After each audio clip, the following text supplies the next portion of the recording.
It's 105.5 WDHA here on the Jersey Magazine. My guest, Dr. Nicholas Tullo, is joining me for February being American Heart Month. And Dr. Tullo, before we get started, I have a rather random question for you.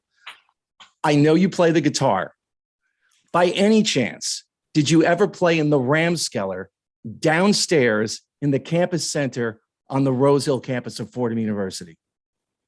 I never played in the Rams when I was a senior, and we played out on the lawn. I don't know if it might not have been Edwards Parade, but we did play some rock music for students, just impromptu. So it was a lot of fun. I'm thinking if it wasn't Edwards, then it was probably Martyrs Court. Might have been. That might have been for spring weekend. I am sure that you and I met each other because we're about the same age. I'm almost positive that you and I crossed paths. You probably commuted though, being a Bronx resident, right? That's exactly right. I missed out on all the fun living, 555 or wherever it was, Yes, 555 was one. I lived in Martyrs Court for a few years and then off campus at the apartment complex that was right next to the Bronx Zoo, right across the street from the Bronx Zoo. If you remember where the McDonald's was, that apartment building, that's where I was. But enough about all of that. That's the reason I'm wearing the Fordham hat, by the way. I did want to speak with you about American Heart Month. And I know that you've gotten your field of expertise is electrophysiology. How did you get involved in that? Well, it's funny. When I was a kid, my favorite place to hang out was at Radio Shack. I loved electronics. I was the only kid on my block who could etch my own circuit boards and solder everything. And so I've always had this interest in electricity. But when I was a cardiology fellow, arrhythmias were my thing. I loved ECGs. I loved not only reading them, but teaching them. And it was, my calling, essentially. Everybody else was doing plumbing at the time.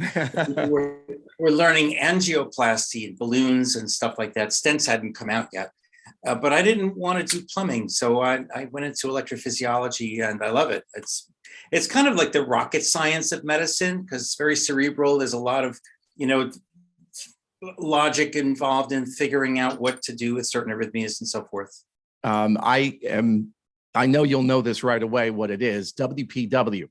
Sure. Parkinson-White syndrome. I had that as a kid and really didn't do anything about it until I was an adult. It ended up being the reason that I was able to avoid the draft because as my, when I went in for my draft physical, my lottery number was 86. And I went in for my physical and the doctor said to me, son, it would cost the Army too much money to fix you up.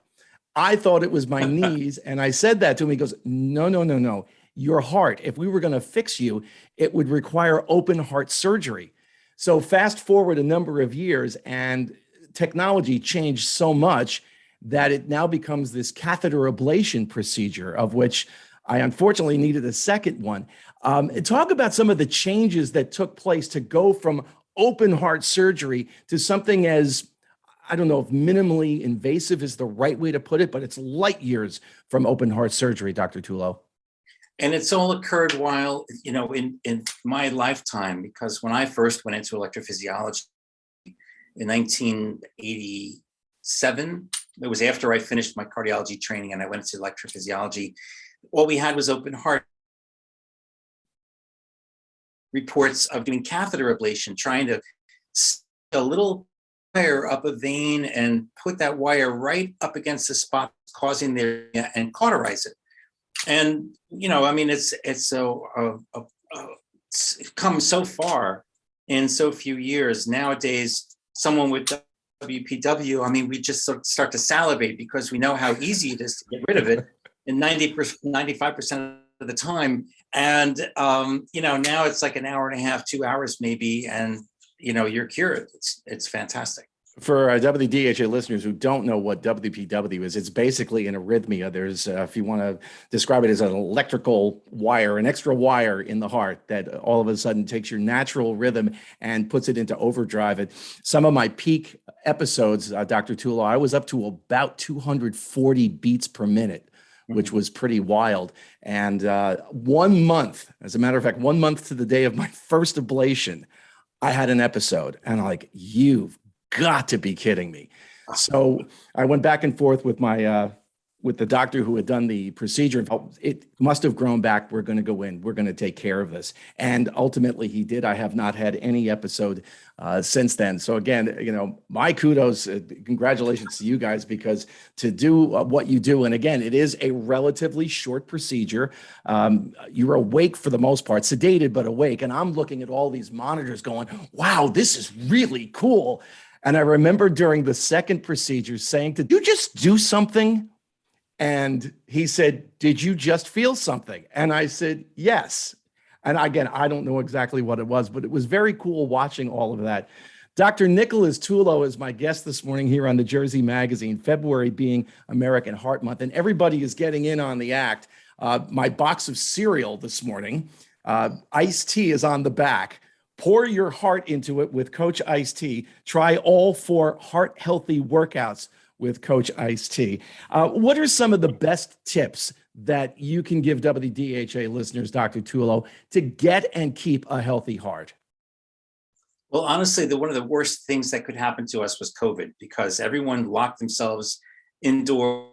It's like everyone's exercise program got just fell apart. People started eating junk food and gaining weight. It was the worst thing that could happen to us. So, it's a matter of what goes in must come out, and what you put into your body makes such a big difference in terms of how your tissues function, how your heart can stay healthy, and not just eating right, but exercising as well, working that heart muscle, making sure that it's happy, that it's doing its job.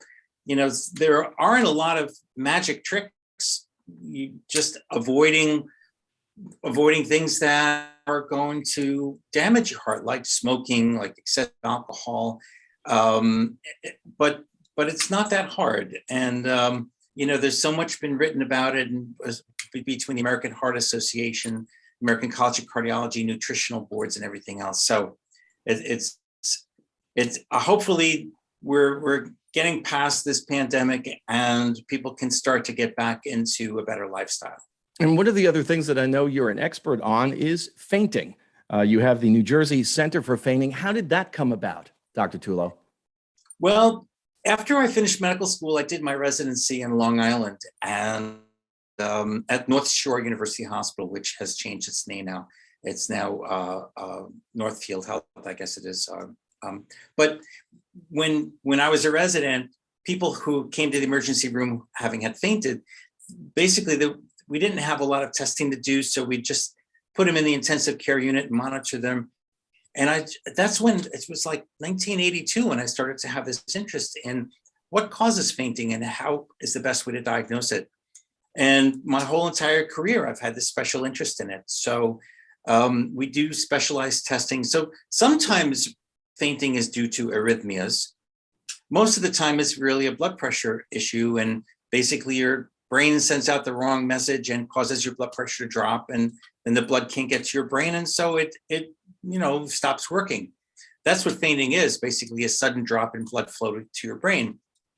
And I've always had this, and I always enjoyed trying to do that Sherlock Holmes thing, trying to figure out, what's the cause and how best to treat it. So I set up, when I moved to New Jersey, to West Orange about 15 years ago, I set up this sort of center of excellence that I tried to provide diagnostic and management services to patients who have this very, very common problem. Fainting is super common.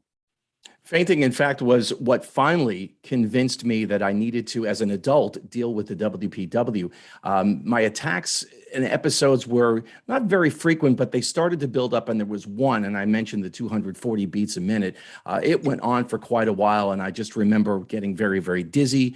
I started to lose my eyesight. Everything started to go black, and I remember saying to my wife, "There's a pretty serious problem here." And that was when I finally said, I need to get this taken care of. For WDHA listeners who want to learn more about the New Jersey Center for Fainting, I know you have a website for that. What is it? It's njfaint.com. And all the articles on that I've written, and it's a very easy place to get a lot of information. It's easy to understand, unlike a lot of the larger universities where sometimes it's a lot of gibberish. I explain what causes fainting, the different things that can lead to this condition. And I also happen to be a specialist in blood pressure problems and what we call autonomic dysfunction. There's a condition that affects many young women. It's called POTS, postural tachycardia syndrome. And most young women, even student age and teenagers and young adults, can get it. They don't even realize what it is. It can cause fatigue and lightheadedness and brain fog and palpitations. And often these poor young women are labeled as just being, neurotic or anxious or something, when it's actually a serious heart problem and a blood pressure instability that can be debilitating. Dr. Nicholas Tullo is my guest this morning here on the Jersey Magazine at 105.5 WDHA. I have one more Fordham-related item for you. And I don't know if you've seen these or not. And for people who are listening and don't see the video right now, Fordham, for the first time in, God, I have no idea how long, it may be the original floor, they're replacing the floor to the gymnasium at Rose Hill. So my father had gone to Fordham. He had played on this court. I know at intramurals I played on it. And if you played intramurals at Fordham when you were there, Dr. Tullo, there's a chance that you might have played on this piece of hardwood floor as well. The new athletic director had just sent that to me a few weeks ago. And so I've been holding on to that. It's just a wonderful piece of memorabilia. Sure. So for WDHA listeners who want more during American Heart Month, they can go to heart.org and you can put in your locality or your zip code for more information about events and tips and things like that. Dr. Tullo, thank you so much for your time this morning here at WDHA on the Jersey Magazine, and continued success helping people maintain and keep a healthy heart. Thank you very much, Jim, for having me. It was a pleasure speaking with you and your audience. I wish you lots of luck and all the best.